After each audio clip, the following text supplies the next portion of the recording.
सगळ्यांना, शुभ सकाळ. कसे आहात सगळेजण? आजचा दिवस तुमच्यासाठी खूप छान आनंदाचा जाओ हीच देवाच्या चरणी प्रार्थना करते. स्वागत आहे तुमचं माझ्या मराठी व्लॉग चॅनलमध्ये. तर सकाळची सगळी कामे झालेली आहेत आणि 10 वाजले आहेत आणि थोडीशी आज मला भूक लागत होती, म्हणून म्हटलं चहा आणि खारी बिस्किटच खाऊन घ्यावे. आणि आमच्या घरामध्ये कुणालाही सकाळ सकाळी नाश्ता करायची सवय नाहीये, म्हणून मी सकाळी काही नाश्ता बनवत नाही. आणि खारी बिस्किट केव्हा केव्हा जास्तच भूक लागते तेव्हा मग खायला बरी पडते. रोज तर नाही खात, पण कधी कधी खायला काय हरकत आहे, नाही का?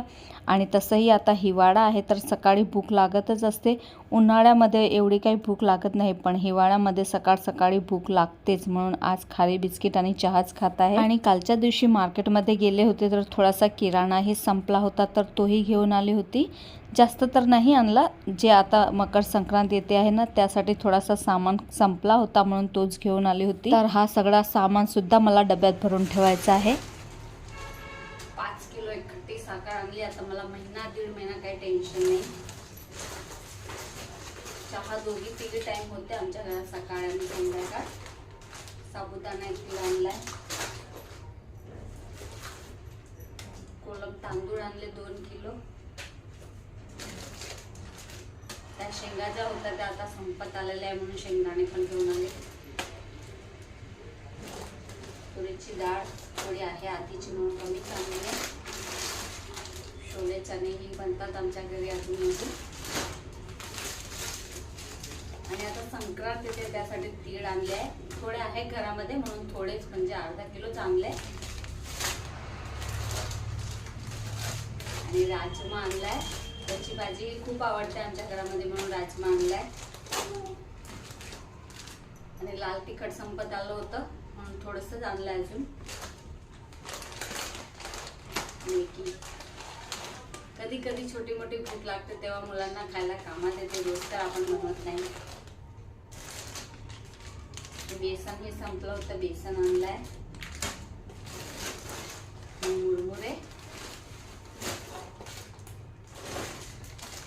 हे माखनिया बिस्किट चहा सोबत खायला. आलू सेव, मॅगी मसाल्याचे पॅकेट आणि खोबरा, एवढ्या वस्तू आणलेल्या आहेत. त्या सगळ्या भरायच्या डब्यामध्ये. अर्ध्या तर मी काढून ठेवल्या. धण्याचं पावडर संपलं होतं तेही घेऊन आली आहे, पण ते मी कालच भरून ठेवलं नव्हतं म्हणून. मसाला संपला होता तोही मी कालच भरून ठेवला, कारण काल काढला तर त्यामध्ये मग मी भरूनच ठेवला.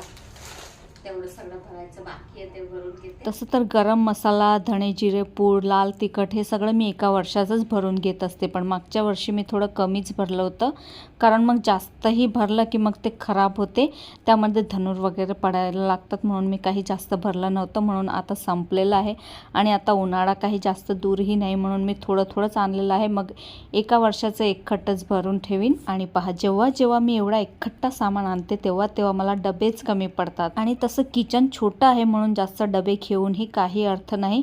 घेतले तर मग ते ठेवायचे कुठे? आहे तशी तर भरपूर जागा, पण ती वरती आहे आणि मग वरती हात काही पुरत नाही. मग सारखं सारखं ते टेबलवरून चढून काढायला कंटाळाही येतो, म्हणून मग मी जास्त सामानही भरत नाही. जसं जसं संपतो तसा तसाच भरते. आणि जेव्हा जेव्हा आपण सामान भरतो तेव्हा तेव्हा डब्याची प्रॉब्लेम येते आणि मग सारखाच प्रश्न पडतो की आता एवढा सामान ठेवायचा कुठे? आणि थोडा थोडा सामान होता आधी बरण्यांमध्ये, म्हणून जो खाली झाला होता तोच मी ठेवला. शेंगदाणे, राजमा,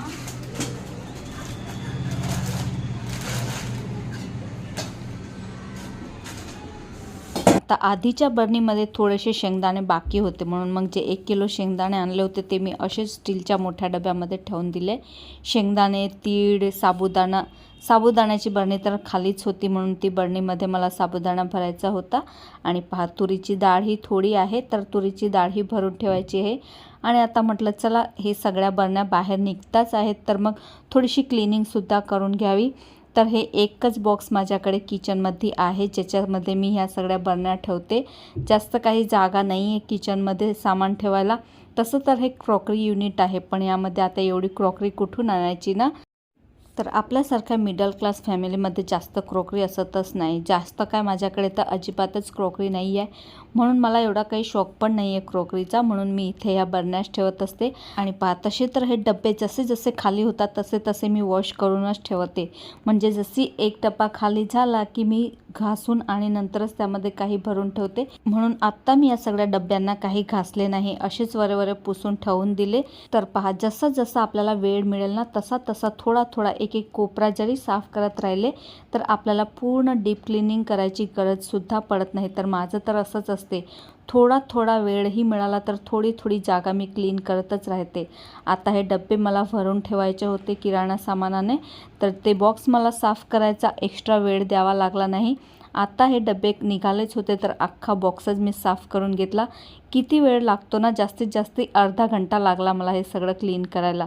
पण एकदाचं स्वच्छ तर झालं ना आणि एकदाची क्लिनिंग केली की मनालाही तेवढीच शांतता भेटते आणि मग जास्तीचा वेळही द्यावा लागत नाही. आता सगळ्या बरण्या मी लावून घेतल्या आणि जे स्टीलचे मोठे मोठे डबे होते ना, ज्यामध्ये मी बाकीचा उरलेला सामान लावला होता, तो अशा प्रकारे वरच्या पोटमळ्यामध्ये मला ठेवावे लागतात. मग ते सारखं सारखं खाली वर करावं लागते आणि मग कंटाळाही येतो काढायचा आणि ठेवायचा. आज एक मस्त रेसिपी शेअर करते तुमच्यासोबत. बरेच दिवस झाले पुऱ्या खाल्ल्या नव्हत्या, म्हणून मुलं म्हणत होते पुऱ्या बनव, पण म्हटलं साध्या पुऱ्या बनवण्यापेक्षा एक वेगळ्याच पुऱ्या बनवू मस्त. त्यासाठी मेथीची भाजी घेतलेली आहे. मस्त मेथीच्या भाजीच्या पुरी आणि जशी भंडारामध्ये भाजी बनवताना आलूची तशी भाजी बनवणार आहे. तर म्हणजे बटाटे मी इथं उकळायला ठेवून दिलेले आहेत. 3 बटाटे घेतले आहेत आणि गव्हाचं पीठ काढून ठेवलंय. यामध्ये थोडं बेसन घालायचं आहे आणि पुरा अगदी क्रिस्पी होण्यासाठी थोडा आपल्याला रवा घालायचा आहे, जास्त नाही घालायचा, थोडा 2-3 चमचे, म्हणजे पुरी आपली मस्त क्रिस्पी आणि खस्ता होईल. थोडीशी अद्रक, लसूण आणि मिरचीची पेस्ट घेतली, थोडा तिखटपणा यावा म्हणून. आणि मग यामध्ये आपल्याला अर्धा चमचा हळद घालायची आहे, जास्तही नाही घालायची. अर्धा चमचा हळद घालायची. 1 चमचा मी धणे जिरे पूड घातलेली आहे आणि 2 चमचे मीठ घालायचं आहे. तर पहा, मीठ ज्याप्रमाणे चवीप्रमाणे जेवढं तुम्ही पीठ घेतलेलं असेल ना त्या हिशोबाने घ्यायचं आहे. आणि मोयणसाठी आपल्याला 2 पडी भरून तेल घालायचं आहे, म्हणजे पुरी आपली छान नरम व्हायला पाहिजे ना त्यासाठी. आणि आता हे सगळं मिक्स करून घ्यायचं आहे. मेथीची भाजी स्वच्छ धुवून बारीक कापून घेतली आहे.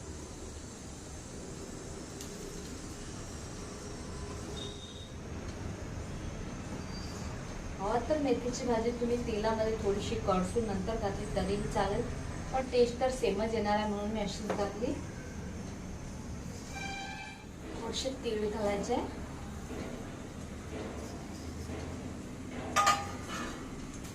आणि थोडासा ओवा.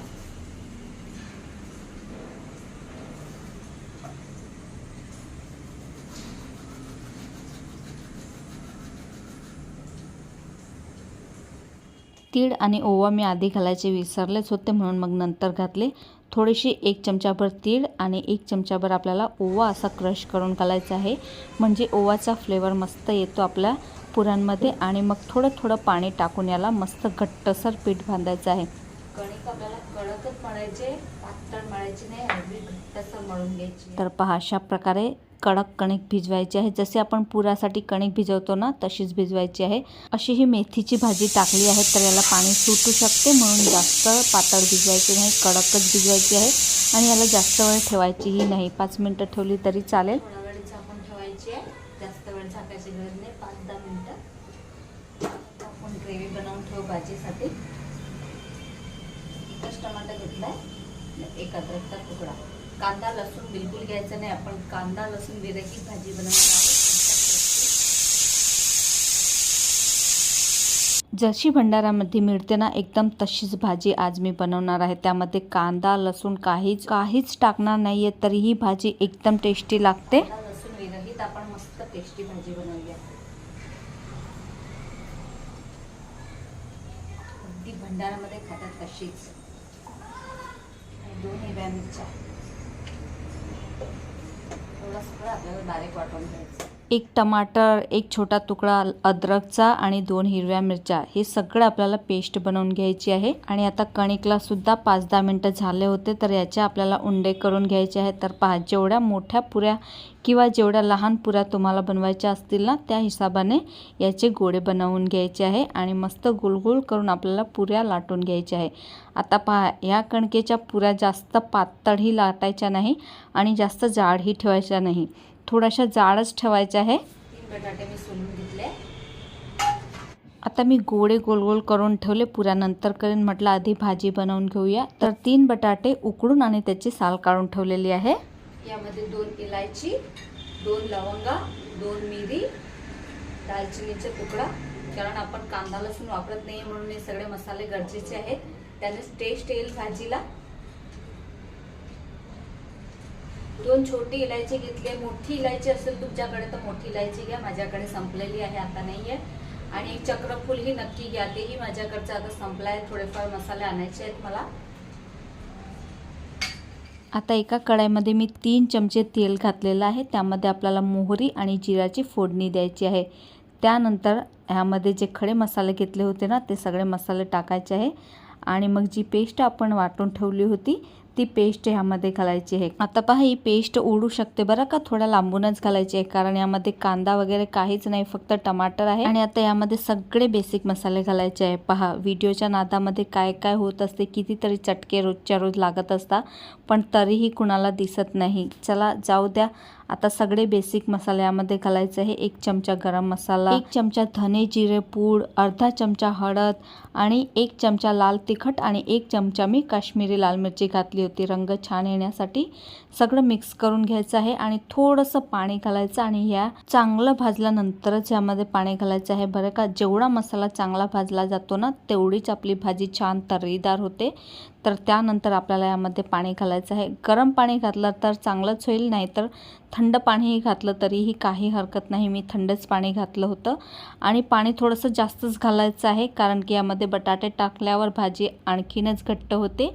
आणि मग यामध्ये चवीप्रमाणे मीठ घालायचं आणि याला मस्त उकळी येऊ द्यायची आहे. आणि जे 3 बटाटे आपण सोलून ठेवले होते ना, ते ह्या रस्स्यामध्ये असे मॅश करूनच घालायचे आहेत, कापून घालायचे नाही, अशा प्रकारे मॅश करूनच घालायचे. त्यामुळे भाजीला थोडासा दाटपणाही येतो आणि भाजी टेस्टलाही खूप छान लागते. एकच नंबर लागते ही भाजी. एकदा नक्कीच बनवून बघा माझ्या सांगल्याप्रमाणे.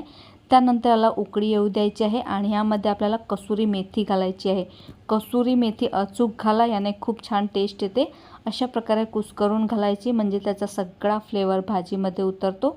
आणि छान मिक्स करून घ्यायची आणि मग याला उकळी येऊ द्यायची आहे. आता भाजीचा रस्सा तुम्हाला कितपत दाट पाहिजे ना, त्याप्रमाणे यामध्ये पाणी घालायचं आहे आणि 1-2 मिनटापर्यंत भाजी उकळू द्यायची आहे. जास्तही उकळू द्यायची नाही, नाहीतर अगदी घट्टसर होईल.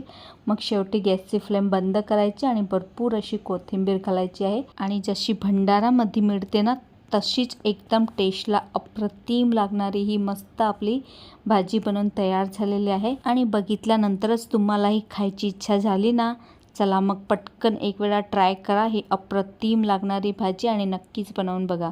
त्यानंतर आता पुऱ्याही करून घेते आणि जसं मी सांगितलं त्याप्रमाणे पुऱ्या अगदी पातळ करायच्या नाही, थोड्याशा जाडसरच ठेवायच्या आहे, म्हणजे त्या खस्ता होतील. तर जास्त कडकही आपल्याला तळायच्या नाही आहे, कारण की मग आपल्याला भाजीसोबत खायच्या आहे, तर थोड्या नरमच पुऱ्या चांगल्या लागतील ना. त्यामुळे मग मी थोड्याशा नरमच केलेल्या आहेत आणि तुम्हाला पाहिजे तर तुम्ही कडकही करू शकता. आणि ह्या पुऱ्या नुसत्याही खायला तितक्याच टेस्टी लागतात, खूप छान लागतात. तर एकदा नक्कीच हे कॉम्बिनेशन ट्राय करून बघा. पुरी आणि भाजीचं खूप छान टेस्टी लागते. तर मस्त सगळ्या पुऱ्या मी लाटून घेतल्या आणि सगळ्या पुऱ्या तळूनही घेतल्या. आणि पहा किती मस्त आपल्या पुऱ्या झालेल्या आहेत ना. तर पहा, तसं बघितलं तर जास्ती पुऱ्या फुलल्या नाही आहेत, कारण आपण यामध्ये रवा घातलेला आहे ना म्हणून. पण खायला एकच नंबर टेस्टी झालेले आहेत. इथं मी बडबड करत होते, पण बाहेरचा आवाज खूप जास्त येत होता, म्हणून मग मी आवाज म्यूटच करून दिलेला आहे. आणि खूप छान टेस्टी आपली ही पुरी बनवून तयार झालेली आहे. मी एक खाऊनसुद्धा दाखवते. अगदी नरम आहेत पुऱ्या आणि खायला एकच नंबर आहेत. तर तुम्ही एकदा नक्कीच ट्राय करून बघा. आणि पहा, अशी होती आपली ही आजची थाळी. मस्त मेथीची पुरी, भंडाऱ्यासारखी आलूची भाजी, काकडी आणि ताक तर आहेच. तर चला आजच्या ह्या मस्त थाळीसोबत मी माझा व्हिडिओ इथेच थांबवते आणि अपेक्षा करते तुम्हाला आजचा व्हिडिओ आवडला असेल आणि रेसिपी कशी वाटली मला कमेंट करून नक्कीच सांगा. आणि व्हिडिओ जर आवडला असेल तर व्हिडिओला लाईक करा, शेअर करा आणि चॅनलला सुद्धा सबस्क्राईब करायला विसरू नका. भेटूया पुन्हा अशाच एका नवीन ब्लॉगसोबत. तोपर्यंत स्वतःची काळजी घ्या. बाय.